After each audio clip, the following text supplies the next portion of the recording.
ठीक आहे. आपण मागच्या वेळी जीपी मध्ये एसएन म्हणजे sum of n term, sum of the first n term, sum of the first n term S N a into 1 minus r gn 1 minus r if r is less than 1 आणि sn is equal to a r gn minus 1 upon r minus 1 if r ची greater than 1 if r ची greater than 1 हे formula वापरलेले आहे. त्याच्यावर आपला पहिला question झालेला आहे. इथून पुढे आपण कंटिन्यू करायचं. पण r हा जर 1 पेक्षा लहान असेल तर r gn minus 1 r is less than 1 म्हणून r आपण पुढे घेतो. r is greater than 1 म्हणून r पुढे घेतो. r is less than 1 मध्ये r आपण मागे घेतोय. r जर 1 पेक्षा लहान असेल, r जर 1 पेक्षा लहान असेल तर मागच्या साईडला घ्यायचा.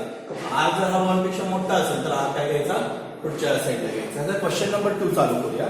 लिहून घ्या. Question number 2 sequential series 2.2 for a GP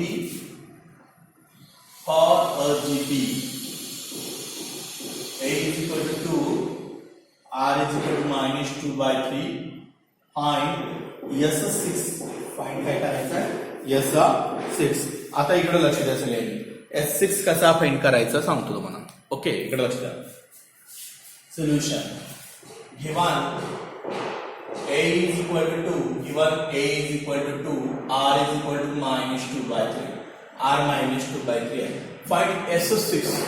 आपल्याला काय फाइंड करायचं आहे, s6. Now therefore r is less than 1. r हा 1 पेक्षा लहान आहे म्हणजे हा फॉर्म्युला वापरायचा. हे दोन फॉर्म्युले आहेत, पहिला आणि दुसरा. r is less than 1 sn चा पहिला फॉर्म्युला वापरायचा. Now sn is equal to a into r is less than 1 म्हणजे r मागे असणार 1 minus r gn upon 1 minus r. ठीक आहे. therefore s6 आपल्याला s6 फाइंड करायचा आहे. a into 1 minus r ची 6 यांच्या ठिकाणी 6 रिप्लेस करायचा. यांच्या ठिकाणी फक्त काय रिप्लेस करायचं, 6.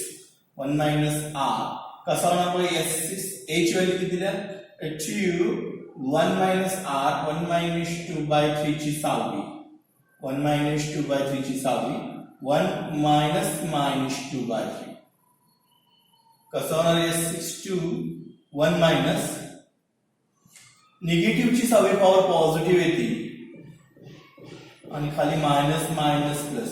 हे दिसतंय का तुम्हाला, मायनस मायनस प्लस. ओके, काही प्रॉब्लेम नाहीये. इकडे बघा, हे निगेटिव्ह ची 6वी पॉवर आहे ती पॉझिटिव्हच राहणार. 1 minus 2 by 3 6, 1 minus 2 by 3 6, 1 plus 2 by 3. मग कसं होणार s6, therefore s6 1 minus 2 ची 6 upon 3 ची 6 divided by 3 plus 2 by 3 2 into s6 कसं होणार, 2 into 1 minus 2 ची 6वी पॉवर किती असते, 2 न 2 ला 6 वेळा गुणायचा,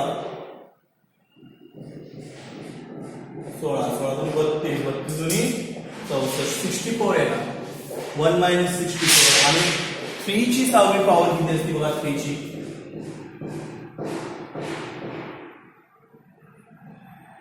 9 27 81 243 7 to 9 इथे येणार 6वी पॉवर 7 to 9. साइडला करून बघा तुम्ही, 7 to 9 डिवाइडेड बाय 5/2. आता हा 5/3 वर Padwa. s6 is equal to 6/5 cross निश्चित करायचं.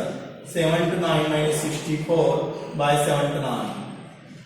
s6 6/5 729 मधनं 64 गेले. किती ते बघा, 729 मधनं 64 गेले. 6 3 5 का 6 4 5 30 गेले ना. 6 6 5 6 6 5 ठीक आहे. Divided by 7 to 9. यांच्यात 5 जातोय का, इथं 3 चा जातोय, इथं 5 चा जातोय बघा. 6 7 to 9 6 1 जा 6 6 2 जा 12 नाही जात, 3 जातोय का बघा, 3 6 3 12 आणि 3 3 करेक्ट. म्हणजे 6 ने 729 ला भाग होतो 3 राहणार इथं 2 राहणार 3 न घालवलं 3 2 6 आणि तो 243 इथं 5 ने जाते का बघा 665 ला 5 1 5 5 3 15 5 3 15 133 तुमचं फायनल आन्सर येणार आहे S6 इज इक्वल टू 266/243 लिहून घ्या 266/243 तर 6 ला 3 ने भाग होतोय त्यामुळे 2 चे 3 ने भाग घेतली 243 मी 3 ने घालवलेलं आहे आणि तो 5 ने घालवलेलं आहे की लिहून घ्या आन्सर काही अवघड नाहीये तुम्हाला a दिलता r दिलता आपण r इज लेस दॅन 1 त्यामुळे पहिला फॉर्म्युला वापरायचा असेल a * 1 - r ची n 1 - r पण फाइंड s6 r बरोबर 6 वापरायचं 1 a * 1 - r ची 6 आपण 1 - r s6 2 * 1 - 2/3 ची 6 करून घ्यायची s6 ओके कॅल्क्युलेशन करा 2 ची 6 3 ची 6 64/7 to 9 ट्रान्समिशन करायचं आणि विषय संपला काही अवघड नाहीये ओके लिहूया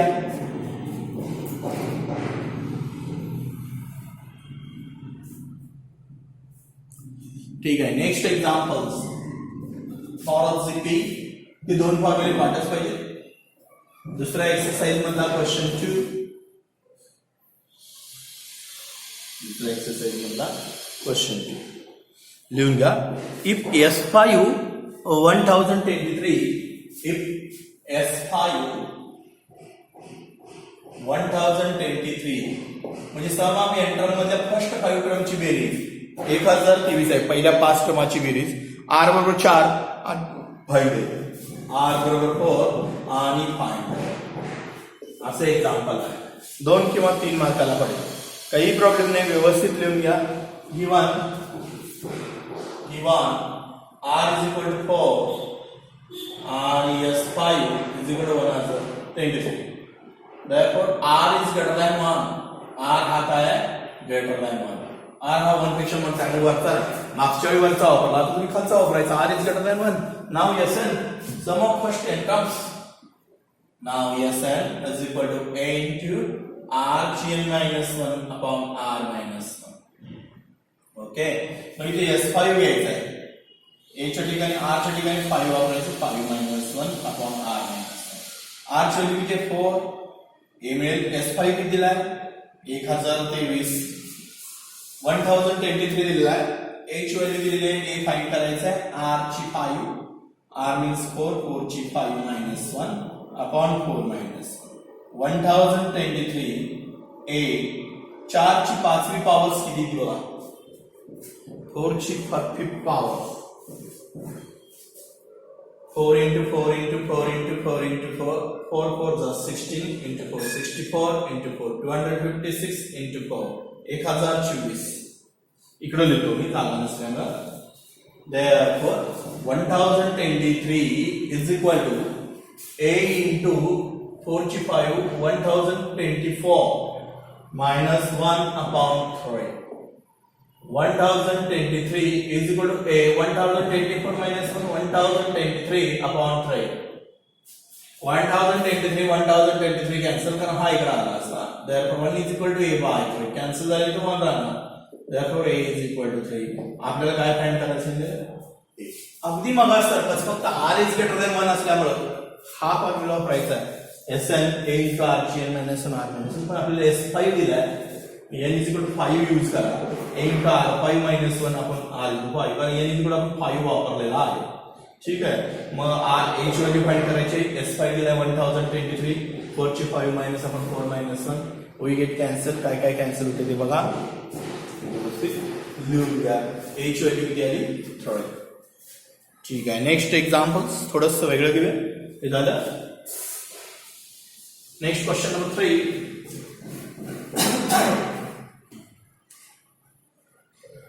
Question number 3.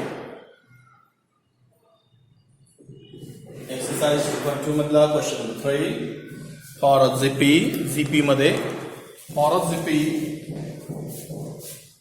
मध्ये for a GP geometrical progressions मध्ये if a is equal to 2 r is equal to 3 Sn is equal to 242 and finally आणि फाइंड काय करायचं आहे, n तुम्हाला फाइंड करायचं आहे. एकदम सोपं आहे, लक्ष द्या. काय दिले बघा, फॉर जीपी जॉमेट्रिकल प्रोग्रेशन मध्ये a ची व्हॅल्यू फर्स्ट टर्म 2 दिलेली आहे. Common ratio r is equal to 3, Sn is equal to 4 to find out. इकडे लक्ष द्या. हा ओके, इकडे लक्ष द्या. Solution given solution given a is equal to 2, r is equal to 3, Sn is equal to 2, 4, 2 in ZP geometrical progressions मध्ये दिलेले आहे. Now r is greater than 1. हे खूप महत्वाचं आहे. ह्याच्यावर ठरणार फॉर्म्युला कुठला वापरायचा, फर्स्ट का सेकंड फॉर्म्युला वापरायचा आहे. Now r is greater than 1, therefore Sn is equal to a into r(n minus 1) upon r minus 1. दोन नंबरचा Sn दिलेला आहे आपल्याला 2, 4, 2 a पण दिलाय, a किती दिलाय 2, r(n r दिलाय 3(n minus 1) upon 3 minus 1. अतिशय इंटरेस्टिंग आहे. 2, 4, 2 3(n minus 1) upon 3 minus 1 2. 2 cancels is equal to 2, 4, 2 is equal to 3(n minus 1. आता 3(n minus 1 आहे, minus 1 तिकडे पाठवा, प्लस 1 होणार. Therefore 3(1) is equal to 2, 4, 2 plus 1. Therefore 3(n) is equal to 2, 4, 3. आणि 3 ची कितवी power 2, 4, 3 calculate करा. 3, 3, 3, 3 माझ्या अंदाजे पाचवी असेल. 3 3 जा 9, 27 9 3 जा 27 3 जा 81 आणि 81 3 जा 243. Therefore n is equal to 5. Find n. तुम्हाला फाइंड काय करायचं आहे लिहून घ्या. पण 3 ची 5 पॉवर किंवा असं लिहू शकता तुम्ही 3 ची n is equal to 3 ची 5. बेस कॅन्सल्स आणि n is equal to 5. Okay, लिहून घ्या.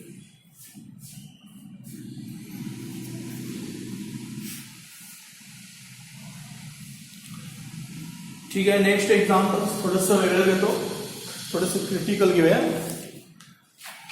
सिक्वेन्स अँड सिरीज मधला दुसरा एक्सरसाइज चालू आहे आपला, sequence and series.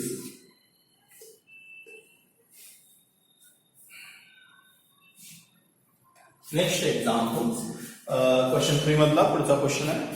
For GP मध्ये for GP sum of first 3 terms, sum of first 3 terms, sum of first 3 terms is 125,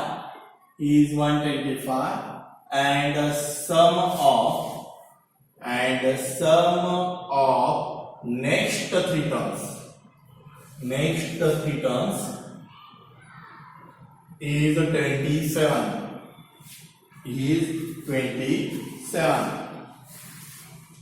is 27. Find the value of r. Find the value of r. तर r ची value तुम्ही find करायची आहे. लिहून घ्या, अतिशय interesting question आहे. Okay, for GP geometrical progressions मध्ये sum of first 3 terms is 125. म्हणजे पहिल्या 3 टर्मची बेरीज. Sn म्हणजे first n terms. Sn meaning काय होते, फर्स्ट n टर्मची sum of first n terms. तसं S3 meaning sum of first 3 terms 125, sum of next 3 term is 27. Find the value r. ठीक आहे, तर आपल्याला r ची व्हॅल्यू फाइंड करायची. Solution given sum of first 3 terms is 125. पहिल्या 3 टर्मची बेरीज 125 दिलेली आहे. Therefore S3 is equal to 125. Sum of first 3 terms, पहिल्या 3 टर्मांची बेरीज 125, and sum of next 3 terms,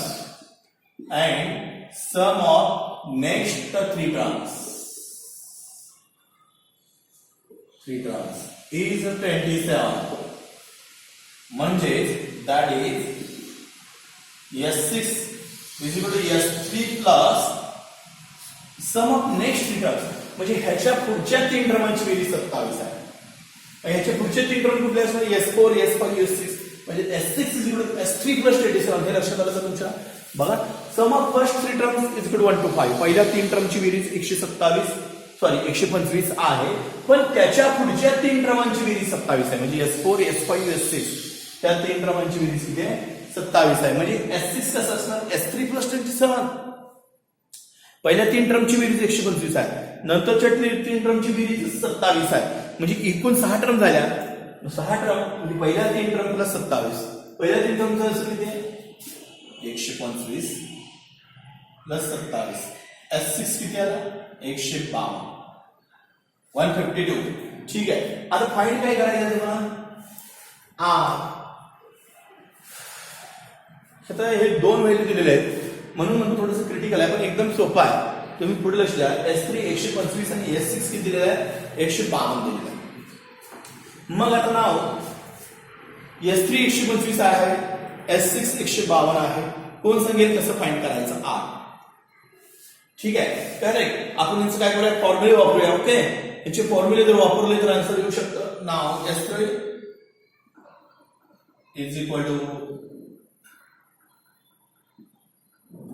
A into 1 minus R ची आणि कुठलाही वापरा, तो वापरला तर चालेल, हा वापरला तरी चालेल. म्हणजे हा किंवा हा. आता इथे R माहित नाही तुम्हाला, त्यामुळे ऑब्विसली पहिला वापरा किंवा दुसरा वापरा. ठीक आहे, मी पहिला वापरलेला आहे. S3 म्हणजे काय होणार? हे SN चा फॉर्म्युला आहे. S3 चा काय होणार? A into 1 minus R cube 1 minus R. But S3 किती आहे? 125. 125 is equal to 1 minus R cube upon 1 minus R. Now also S6. Now also SN. परत SN चा फॉर्म्युला सांगा. A into 1 minus R ची n upon 1 minus R. आता पहिल्या condition मध्ये तुम्ही हा फॉर्म्युला वापरला, मग दुसऱ्या कंडिशन मध्ये पण हाच वापरायचा. हा वापरायचा नाही. तुम्ही जर हा वापरला तर दोन्हीमध्ये तोच वापरावा लागणार. S6 काढायचा. A into 1 minus R ची 6 upon 1 minus R. हे लक्षात ठेवा. S6. Therefore S6 is equal to S6 दिला आहे ना 152 is equal to A into 8 माहिती आहे का तुम्हाला? नाही माहिती. 1 minus R ची 6 upon 1 minus R. याला इक्वेशन नंबर 1 आणि याला इक्वेशन नंबर 2 दिला.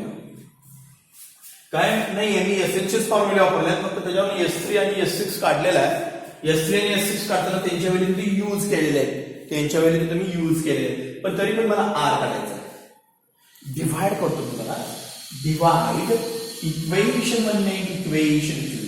इक्वेशन 1 आणि इक्वेशन 2 चं डिव्हायडेशन करतो. इक्वेशन 1 कोण आहे? 125 आणि ह्याचा याचा भागाकार करणार आहे मी. A into 1 minus R चा cube upon 1 minus R divide A into 1 minus R ची 6. मग मी 1 minus R ची 6 उलट करतो ना. इक्वेशन 1 आणि इक्वेशन 2 डिवाइड करतात. इक्वेशन 2 मोठा आहे त्यामुळे मी आधी घेतो. ठीक आहे, आणि इक्वेशन 1 लहान आहे त्यामुळे मी त्याच्या खाली घेतो. इथं A राहिलेला आहे. A आहे एक्झाम्पल्स मध्ये. मग हे पहिल्यांदा घेतलंय 152, कारण इक्वेशन 2 डिवाइड बाय इक्वेशन 1 असं घेतलेलं आहे. आता काही काळासाठी मला हे पुसावं लागेल. ठीक आहे, मी ह्याच्या खाली लिहितो. तुम्हाला दिसतंय? काही प्रॉब्लेम नाही. 152 आणि 125. ओके, इज इक्वल टू एक कॅन्सल्स.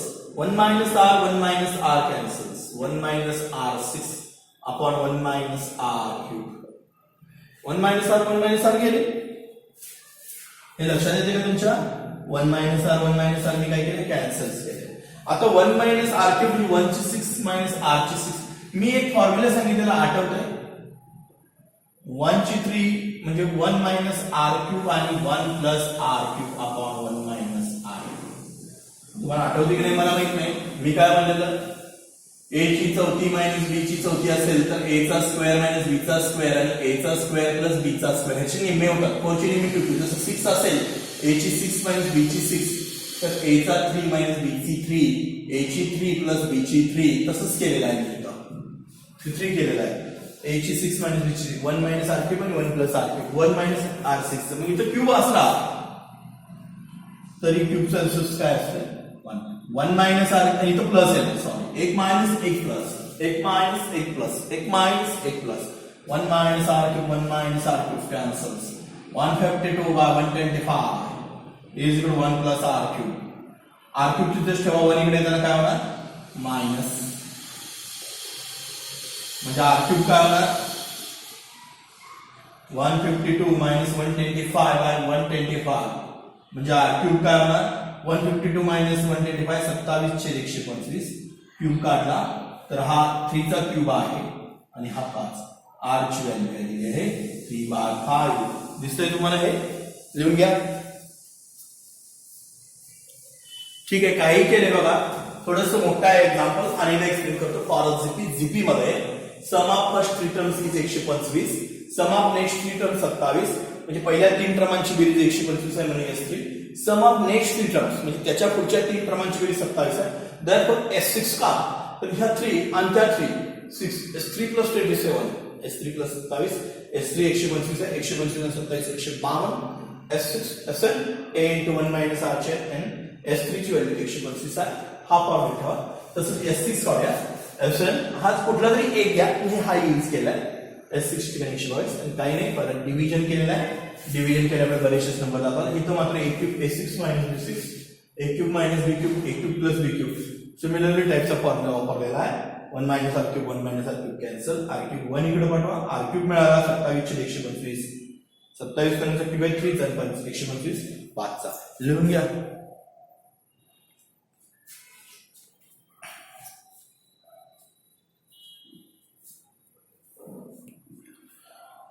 समजलं. आता आपले क्वेश्चन 2 आणि क्वेश्चन 3 दोन क्वेश्चन झालेले आहेत त्यामुळे व्यवस्थित स्टडी करा काही प्रॉब्लेम नाही. उद्याच्याला क्वेश्चन 4 आणि क्वेश्चन 5 आपण संपूया.